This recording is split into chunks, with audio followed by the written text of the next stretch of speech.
y yo, y bueno, recordándole que vamos a retomar este tema que le decíamos al inicio del programa, y es, ¿cuándo es un buen momento para encargar mi segundo, mi tercero, mi cuarto? Bueno, los bebés que usted quiera planificar en su familia, ¿no? De pronto, quizá en casa tuvimos una cesárea o tuvimos un embarazo de alto riesgo. ¿Qué pasa? ¿Cuándo es un buen momento? Para eso tenemos a nuestra experta el día de hoy. Está con nosotros la doctora Corinda Arias. Ella es ginecobstetra con especialidad en biología de la reproducción. Doctora, bienvenida. Aló, muchas gracias. Gracias por acompañarnos. Gracias por la invitación. Bienvenida, esta es su casa. Gracias. Doctora, nos emociona mucho el tema de los bebés y todo esto, pero también llega a haber como preocupación de las mamás, ¿no? Cuando ya sufrimos un embarazo que fue difícil o fue cesárea. ¿Qué nos recomienda? ¿Cuánto tiempo esperar entre un bebé y otro? Bueno, las recomendaciones básicas son, según la Organización Mundial de la Salud, evitar el periodo intergenésico corto, ¿no? Entonces, lo ideal es tratar de que el cuerpo se recupere, o el intervalo que hay entre una cicatriz, de una herida que cicatrice y que tienda a recuperarse. Entonces, un periodo se calcula entre 2 y 5 años, más o menos el periodo en el que podrían esperar para poder embarazarse otra vez. Ajá. De lo cual, el periodo intergenésico corto es menos de ese tiempo, da complicaciones muy importantes en la mamá en el siguiente embarazo. Y esto estamos hablando fuera de lo que es una cesárea. Estamos hablando en general, ¿no? El lograr un bebé, en el que se recupere el útero, en el que el deterioro que existe tanto con el embarazo por la anemia que logran tener o que llegan a sangrar que sangra bastante durante el parto, la cesárea, la recuperación, la lactancia, todo esto nos lleva a tener un periodo en el que el cuerpo esté adecuadamente en condiciones para que puedan embarazarse nuevamente. Ahora, doctora, yo insisto que depende mucho, por ejemplo, si fue cesárea, si fue un embarazo de alto riesgo y todo esto. ¿Sí se tiene que valorar? O sea, ¿sí se tiene que planificar desde el punto de vista médico un segundo bebé? No, bueno, eso sería lo ideal. Ojalá todas nos llegaran para que pudieran programarlo. Lo malo es que no llegan así y nos vemos con las complicaciones que dan el hecho de esperar un periodo corto. Por ejemplo, menos de un año de lograr un bebé, no importa la vía. Hablaríamos a lo mejor después de lo de la cesárea, pero independientemente de lograr un embarazo, lo que tendríamos que valorar en especial es cómo fue el parto, sobre todo si fue un embarazo de alto riesgo, una diabética, una paciente con preeclampsia, una paciente con parto prematuro, con ruptura de membranas. Todas estas alteraciones nos llevan a tener mayor predisposición en un siguiente embarazo en un periodo tan corto. Entonces, por ejemplo, la preeclampsia se considera que es directamente proporcional al tiempo que la paciente tarda en embarazarse. Entonces, no es conveniente que en menos de 2 años lograran un embarazo, porque incluso a mayor tiempo puede tener un poquito menos de riesgo tal vez, pero bueno, ya es un dato importante. La paciente con diabetes, pues gestacional, obviamente tiene ya un antecedente que debe de procurar tratarse antes de volver a hacerlo, porque lo va a hacer en el segundo embarazo seguramente. Desafortunadamente, muchas pacientes, y casi la mayoría, tienden a aumentar mucho de peso. Nace el bebé, se quedan con unos kilos, no tienen tiempo después, siguen teniendo malos hábitos. ¿Y bebés? Y vuelven a embarazarse y se siguen quedando con bebés. Eso las va a predisponer a otras enfermedades, aparte de la anemia y aparte de algunas alteraciones nutricionales que llegan a tener. O sea, pones en riesgo tu vida como madre, ¿no? Absolutamente. La morbilidad, la morbilidad materna y fetal son muchísimo más altas. Exacto. Este es un tema muy interesante porque luego de pronto nada más lo planeamos de acuerdo a qué El si deseo. la edad del niño, el deseo, la organización de la familia y todo esto, pero la parte médica también es muy importante, ¿no? Doctora, ¿la edad es importante también? O sea, porque ¿qué tal que nos esté ganando y yo tengo 40 y tuve un problema? Según la Organización Mundial de la Salud, las pacientes menores de 35 años, sí, lo ideal es que esperen entre 2 y 5 años, depende, ¿verdad?, de la situación. Más de 5 ya se considera un periodo largo y también tiene complicaciones esperarse más tiempo. Entonces, lo más común es un periodo corto, pero también quienes posponen el embarazo por muchos años también van a tener complicaciones en el siguiente embarazo. Lo ideal es que puedan programarlo y que sea más bien con una asesoría del médico. Y en ese caso ya tendría que ser, por ejemplo, alrededor de 2 o 5 años. ¿El estrés afecta, doctora? O sea, si de pronto, no sé, tuve un embarazo, no sé, de alto riesgo, llámese preeclampsia, llámese diabetes gestacional, ¿puede también ser un factor que agrave el estado de un segundo embarazo o un tercer embarazo? Pues más que el estrés, bueno, las posibilidades, me preguntabas, por ejemplo, perdón, no terminé esto de la edad, se considera, según la Organización Mundial de la Salud, que en menos de 35 años se pueden dar ese tiempo. Más de 35 años, lo ideal es un año. Y entonces ahí estamos hablando que la edad tiene muchísimo que ver. Bueno, independientemente de que tiene que ver para la fertilidad, que la edad ideal para dejar de tener hijos son 35 años. Aparte de eso, vamos a aumentar los riesgos entre el tener un hijo y después el siguiente, y luego si se van a poder embarazar. Por ejemplo, tienen uno a los 36, lo quieren tener a los 40.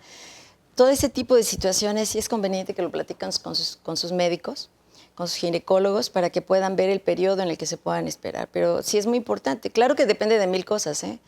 Porque, bueno, uno puede planear como médico, pero pues la situación personal, emocional, económica de una pareja, pues es muy diferente. No sé, es que es difícil. Por ejemplo, en mi caso, y se lo digo, yo tengo varios poliquísticos. Usted tiene especialidad en biología de reproducción.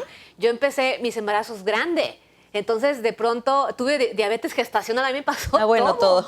Entonces, de pronto, sí era una decisión muy difícil y sí se tuvo que comentar pues con el especialista, ¿no? Así es, tiene que ser así programado. Lo ideal es que puedan tener una consulta tempranamente para detectar muchas cosas, que también muchas patologías que pudieran darle problema después. Alguien puede programar, como platicaba en alguna ocasión que tuvimos oportunidad de platicar, que pueden programarse un embarazo a los 33 y cuando se dan cuenta estaban llenas de miomas, no se pueden embarazar en ese momento, no pueden tener fertilidad de muchas cosas. Entonces, el estrés más que como causa de que se embaracen es por el hecho de no conseguir un embarazo, es donde más participa. Lo que sí es importante es que si en un embarazo tuvieron una depresión posparto y al año vuelven a embarazarse o menos de 18 meses, dependiendo de la edad de la paciente, pues hay posibilidades de que lo vuelvan a hacer. Como muchas enfermedades que tienen mayor riesgo, ¿no? Si ya tuvieron un parto prematuro y se embarazan antes de 18 meses, las posibilidades son muy altas. Puede haber riesgo también de ruptura prematura de membranas. Hay que esperar, los genitales se inflaman y también los riesgos son que no esté competente el cuello de la matriz, que se rompan las membranas antes de tiempo. Entonces hay complicaciones por un periodo corto. Doctora, ahora una pregunta, y lo hago porque, bueno, en nuestra sociedad mexicana, a pesar de que se ha avanzado mucho en la planificación familiar, somos familias numerosas. ¿Afecta en la mujer en particular si tiene 3, 4, 5, 6 hijos? Aquí, ¿cuál sería esa pregunta? Yo creo que la percepción es diferente. Yo cada vez me encuentro, bueno, al menos en lo privado, que tienen mucho menos, no nada más se quieren quedar con 1 o 2 hijos. Realmente, familias grandes, tener 3 o 4 son muy raras ya, y es bastante. Ya ha cambiado. Ahora, ¿en qué te puede afectar? Bueno, depende cómo programen sus hijos en tiempo entre uno y otro. Afecta en los cambios genitales, ¿no? Porque sí va a haber, sobre todo si es un parto vaginal, pues van a ser complicaciones propias de los partos. En las cesáreas es un poco diferente, pero no puedes tener más de 3 cesáreas, que también eso es importante. Ahí habría que programar. Y no pueden tener más de 3, entonces nunca van a tener 5 hijos, ¿verdad?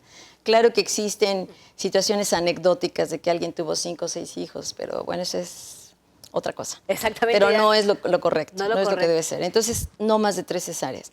Perfecto. Ahora, doctora, como usted dice, ojalá y todo fue a la planeación, ¿no? Dijéramos, quiero 2 hijos y fueran 2 hijos, ¿no? Si de pronto algo sucede y pues ya viene el bebé, ¿cuáles son los pronósticos? Digo, con una buena asesoría, con un buen médico.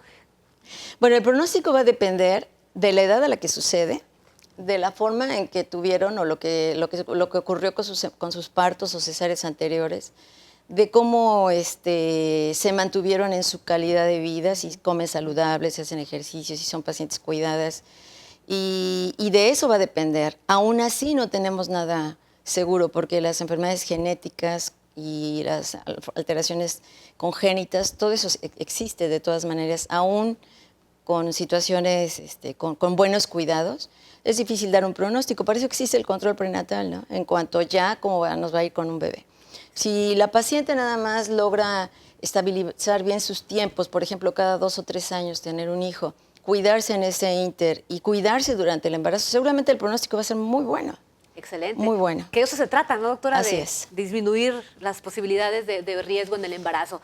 Bueno, pues ojalá en otra ocasión, doctora, Claro. sigamos hablando. Hay muchos temas, desde cuestiones de Sí. infertilidad, de muchísimos temas que podemos abordar Sí, ya tendremos con oportunidad. la doctora Corinda Arias. Le recordamos que ella Muchísimas es ginecobstetra con especialidad en biología de la reproducción. Muy amable, muchas gracias. Muchísimas Gracias por la gracias. invitación. Y bueno, le invito, doctora, que veamos la siguiente cápsula. Este ya es un dato curioso. De pronto nosotros en casita decimos, acaba de nacer mi bebé, le corto el cabello, lo rapo. Hay muchos mitos en torno a esto. Vamos a ver la nota. Está bien, gracias.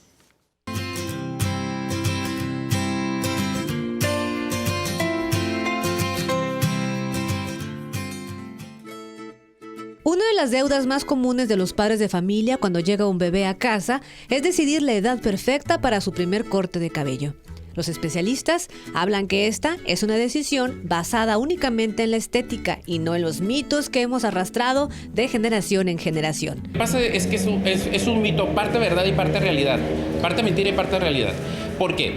Porque los niños cuando nacen traen una genética, como hay niños que nacen con cabello y hay niños que nacen sin cabello. ¿Ok? Entonces, ¿qué quiere decir esto? Bueno, pues que hay unos niños que ya traen una genética que van a ser greñudos, ¿verdad? Y traen sus cabellitos así, pero están en unos cabellitos que cuando ya naces agarran una fuerza porque se hace se oxida el cabello y comienza, es como los huesitos del bebé o la mollera y todas esas cosas que van agarrando forma y consistencia. Lo mismo pasa con el cabello. Entonces, ¿qué pasaba? Decían, rápenlo para quitar ese cabellito finito y que comenzara a salir el cabello un poco más grueso, ¿verdad? Pero es lo mismo, es como cuando la mujer se depila las piernas por primera vez o eso.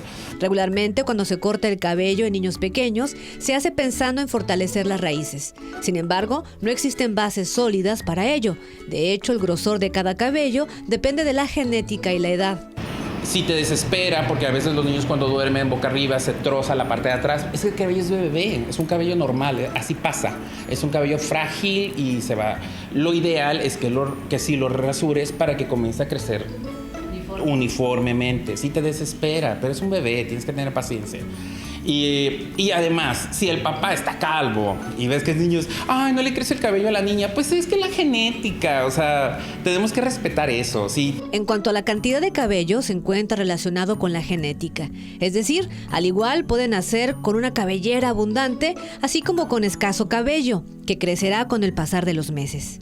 Sí. De hecho, al primer año hay niños que yo tengo bebés de 8 meses que les corto el cabello. ¿Entiendes? O sea, y su papá tiene un mundo de cabello y su mamá tiene un mundo de cabello. A los 8 meses el niño ya ha venido por varios cortes. Entonces, sí, ¿entiendes? Y ya tiene estilo y la gente reconoce al bebé por el estilo. Disfrutar al máximo a nuestros bebés en estas etapas tan importantes quedará guardada en nuestra memoria.